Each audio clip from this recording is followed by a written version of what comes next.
Yan, hello po sa ating lahat. So, legit na legit nga po ito, Edo ay bumili nga daw ho ng lupa para sa kanila ni fiancé. So, settle down na nga ba?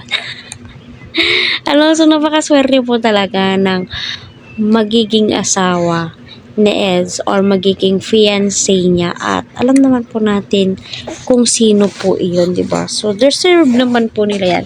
Deserve po nila yung limpak-limpak at maapaw na biyaya, di po ba?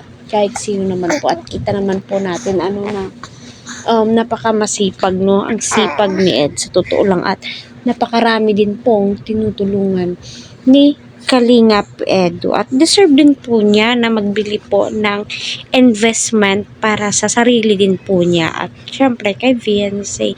So mababasa po ito at makikita po ninyo sa mga EDSI group na tuwang-tuwa po sila sa ginawang hakbang ni Kalingap Eds para nga daw ho sa future nila ni fiancé. So sana all, charot.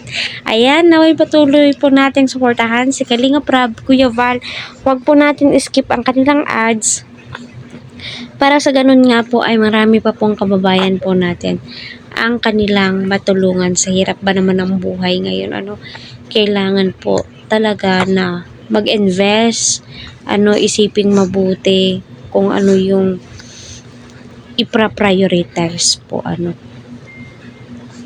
At ayon nga po doon sa mga comments, lalong-lalo na po kay Sir Jello Mags, doon po yung totoong info kung nakabili nga ba ng lupa, itong si Eds para sa kanila ni fiancé. So legit na legit po yan, so magpapatayo na nga ba si Edo ng sarili nilang bahay. Ay nako, hindi na nga po nakatiis itong si Eds. Oh my God. I love you na nga po kay fiancé. So panoorin po ninyo yung live ni Sir Jello Mags, mga ka-EDSI.